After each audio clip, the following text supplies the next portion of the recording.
Have you ever felt like you've done the work, you've journaled, you've talked it out, you've even spent years in therapy, yet deep down, nothing really changed? You still get triggered, you still second guess yourself. Or maybe you're holding on to something that you just can't quite name. Well, you're not broken, you were simply taught the wrong way to heal. In today's video, you're going to discover the real reason traditional trauma therapies often fall short and the 6 essential steps that you actually need for real lasting recovery. Because if you're only working on trauma at the surface without pulling it up at the roots, it's a bit like trying to build a new life on a cracked foundation. Here's why it matters to see this before the live workshop. Most people show up to healing experiences thinking they're starting on step 4 or step 5, when in reality, they've missed the first step entirely. And that's why no matter how hard they try, their patterns keep showing up. Once you understand these simple 6 steps, you'll stop blaming yourself and you'll start seeing exactly where things have gone wrong in the past and why this time it can be different. Because real trauma recovery doesn't just patch the cracks, it builds a whole new foundation. If you don't understand these steps, you'll keep doing what you've always done, managing symptoms instead of removing the cause. And that means years, sometimes decades of cycling through anxiety, low self-worth and feeling that it's all your fault without ever feeling free from it. Manna is about to walk you through the 6 steps in a way you've never likely seen before.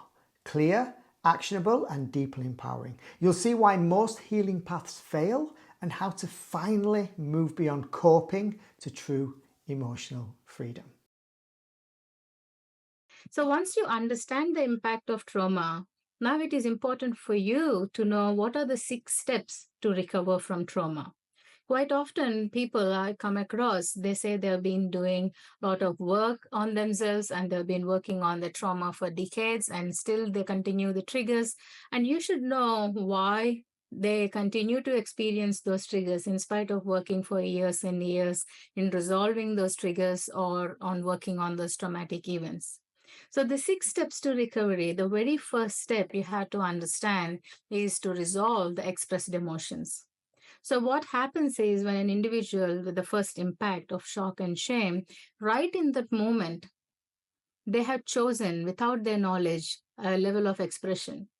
And that emotion is what is constantly they keep expressing, but they don't know why that is such an expressed emotion. Can be anger or a natural state to become sad and teary or withdrawing naturally. So these are all the expressed emotions and they're active emotions too, which you allow to come to the surface.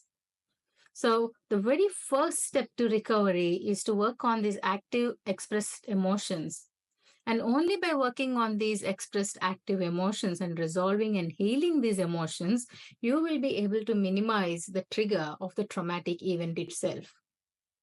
Then, once you are able to resolve and heal these expressed active emotions that you are consciously, subconsciously allowing them to come to the surface, only by resolving them, you, as a therapist or a coach, can help you to resolve the suppressed emotions or memories because the triggers are simply traumatic memories. And they can be biomemories, physical memories, or mental memories. So the second level, the second step to recovery is to work on those suppressed emotions or memories, because once you allow the expressed active emotions and once you help see them, then once you resolve them and you become aware of them, and once you release the memories associated with that expressed emotions, only then you will be allowing yourself to bring up the suppressed emotions. Those suppressed emotions and memories, they have such a powerful impact and they're quite deep, deeper than the expressed emotions. But you will be naturally being triggered by these expressed emotions because that is a distraction that you create so that you can avoid these suppressed emotions and memories. And then the second step, when you're working on these suppressed emotions and memories, and once you resolve them, they are deeper ones. And once you resolve those suppressed emotions or memories, only after working on those biomemory and a physical memory, and to some extent on a mental memory, the third step to recovery in the process is the identity conflict. The identity conflicts are any person who is experiencing trauma or experienced trauma and experiencing the triggers of the traumatic event itself, they create multiple personalities. The expression of that identity conflict are your internal conflicts. These internal conflicts are, again, the surface symptoms. You're constantly asking, why do I do this? Why am I self sabotaging? Why am I not pursuing what I want? So, who am I? So, these are all the different conflicts that you will be experiencing, which are internal conflicts, but you have to realize those internal conflicts are an expression of your identity conflicts. And once you resolve the internal conflicts through your values, through your beliefs, through your choices, perceptions, decisions. So once you're working on your internal conflicts, then the last step over here is the outward expression. So these expressed emotions, suppressed emotions and memories, which are biomemories, physical memories, and mental memories, and the identity conflicts and the internal conflicts, which are your meanings of the mind, they all result in an outward expression. This outward expression can be anxiety, grief, depression, jealousy, sadness, regrets. These outward expressions result in a stuck state that you're not able to move forward. However, what happens is the people, as I said, when they're working for years and years on themselves in the personal development or self-awareness space, they're constantly working on this outward expression. And it's as though you're trying to push a car while you're sitting with your brakes on, because you do not want to move, because the reason why you cannot move from here is not dependent on the how stuck you are or what goals you have or what purpose you have. It is not dependent on that. It is dependent on these expressed emotions, biomemories, physical memories, suppressed emotions and memories, which can be mental memories also here.